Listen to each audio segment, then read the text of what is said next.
بسم اللہ الرحمن الرحیم۔ نکاح اور شادی بھی انسانوں کی ضروریات میں سے ایک اہم ضرورت ہے۔ اس کی وجہ یہ ہے کہ اللہ تبارک و تعالیٰ نے مرد عورت کا آپس میں ملان رکھا ہے، بلکہ ہر جاندار کا اس کے جوڑے کی طرف ملان رکھا ہے، اور اللہ تعالیٰ نے تمام جاندار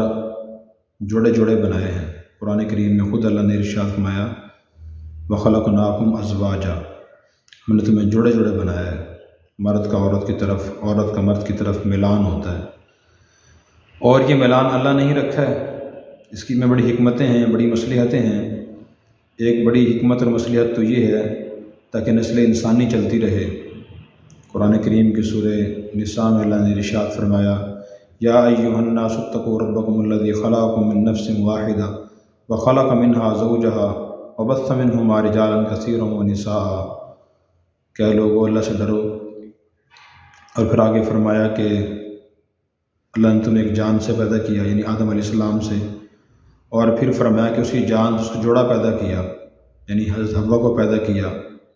پھر فرمایا کہ وبث منہما رجالا کثیرا ونساء، آدم اور حوا سے اللہ تعالیٰ نے بہت سے انسان پھیلا دیے، مرد بھی عورتیں بھی پھیلا دی۔ آج دنیا میں دیکھیں جتنے بھی انسان ہیں وہ سارے حضرت حوا اور آدم علیہ السلام کی اولاد ہیں، وہ دونوں میں بیوی تھے۔ تو چونکہ فطری ملان ہے اور دین اسلام کسی فطری تقاضے سے منع نہیں کرتا کہ فطری تقاضے کو پورا نہ کیا جائے، اسے ختم کر دیا جائے، نظر انداز کر دیا جائے، ایسا نہیں ہے۔ اور کسی نبی نے فطری تقاضے سے منع نہیں کیا۔ قرآن کریم میں اللہ تعالیٰ نے انبیاء علیہ السلام کے بارے میں فرمایا کہ وَلَقَدْ أَرْسَلْنَا رُسُلًا مِّن قَبْلِكَ وَجَعَلْنَا لَهُمْ أَزْوَاجًا وَذُرِّيَّةً، کہ ہم نے آپ سے پہلے رسول بھیجے ہیں،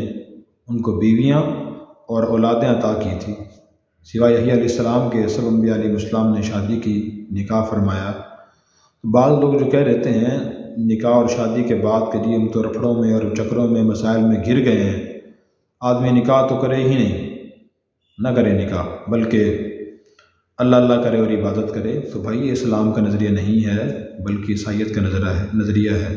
نبی پاک صلی اللہ علیہ وسلم نے ارشاد فرمایا لا رہبانیت فی الاسلام، کہ اسلام میں رہبانیت نہیں ہے کہ آدمی صرف اللہ کی عبادت کرے اور باقی لوگوں سے، دنیا کے تمام تعلقات سے کنارہ کش ہو جائے، یہ اسلام کی تعلیم نہیں ہے۔ تو نکاح اور شادی کا موضوع بہت طویل موضوع ہے، اور دنیا میں چند ہی لوگ ہیں جو نکاح اور شادی نہیں کرتے۔ ہر بندہ نکاح اور شادی کرتا ہے، اور نکاح اور شادی کے معاملے میں لوگوں کے نظریات اور خیالات مختلف ہیں، اور اسی طرح نکاح کے ہر مرحلے اور شادی کے ہر مرحلے پر، یعنی شادی ہونے کے بعد اس سے پہلے ہر آدمی کچھ نہ کچھ کرتا ہے، یعنی سوچتا ہے کیا کروں، مختلف فنکشن آ گئے ہیں، مختلف خیالات آ گئے ہیں۔ تو ہمیں یہ خیال پیدا ہو گیا اتنا اہم معاملہ ہے نکاح اور شادی کا، تو اس بارے میں ہمیں ایک ترتیب سے اور منظم طریقے سے کچھ کہنا اور سننا چاہیے۔ دیکھیں دین اس بارے میں کیا کہتا ہے۔ اگر ایک مسلمان کے سامنے دین کی تعلیمات ہوں گی تو ان کو دیکھ کر عمل کرے گا، اور چونکہ معاشرے میں عام طور پہ مسلمانوں کے سامنے دین کی تعلیمات نہیں ہوتی، تو خطبہ نکاح اور ایجاب و قبول کے علاوہ باقی جتنے بھی مسلمان شادی کے موقع پہ کام کرتے ہیں اکثر خلاف شرع ہوتے ہیں۔ ولیمے کو شامل کر لیں، اس کے علاوہ اکثر خلاف شرع کام ہوتے ہیں، سنت کے مطابق نہیں ہوتے۔ تو ہمیں یہ تعلیمات دیکھنا ضروری ہیں، چونکہ ہم مسلمان ہیں، تو مسلمان حقیقی معنی وہی ہوتا ہے جو اسلام کی تعلیمات کو ہر موقع پر دیکھے اور اس کے مطابق عمل کرنے کی کوشش کرے۔ تو اس لیے خیال ہوا کہ جتنی بھی نکاح اور شادی اور میاں بیوی سے متعلق اسلام کی تعلیمات اور ہدایات ہیں تو وہ ہم عرض کریں ترتیب سے، تاکہ ایک مسلمان دیکھ سکے کہ مجھے نکاح اور شادی کے موقع پر کیا کرنا چاہیے اور کیا نہیں کرنا چاہیے۔ تو پہلا آج کی بات ہے وہ ہے کہ نکاح اور شادی یہ ہر مسلمان کی بلکہ ہر انسان کی فطری ضرورت ہے، اور شریعت نے اس سے منع نہیں کیا بلکہ اس کی ترغیب دی ہے۔ نبی پاک صلی اللہ علیہ وسلم نے ارشاد فرمایا النکاح من سنتی، کہ نکاح کرنا میرا طریقہ ہے۔ دوسری حدیث میں ارشاد فرمایا فمن رغب عن سنتی فلیس منی، کہ جو میری سنت سے منہ پھیرتا ہے اس کا مجھ سے کوئی تعلق نہیں ہے۔ اسی طرح آپ نے یہ بھی ارشاد فرمایا کہ من تزوج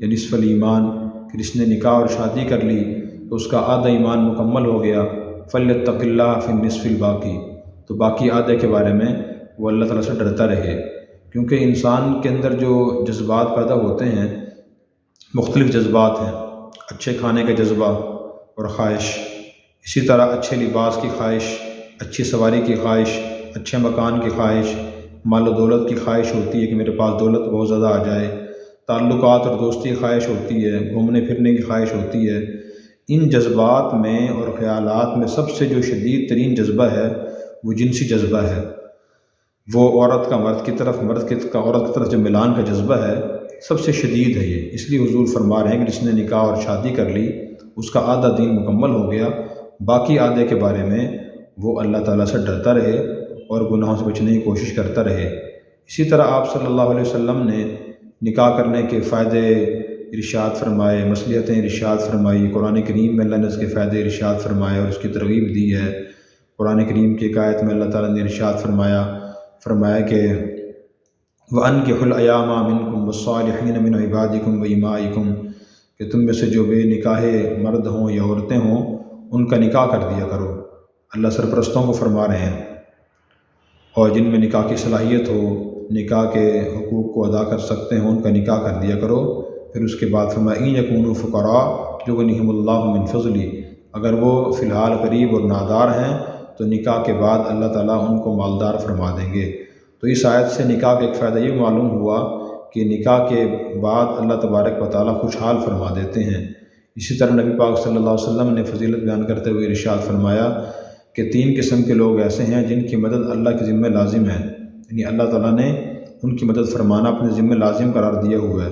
ان میں سے ایک آدمی وہ بھی ہے جو پاک دامنی کی نیت سے نکاح کرے، اس نیت سے نکاح کرے تاکہ میں پاک دامن رہوں، میرے خیالات منتشر نہ ہوں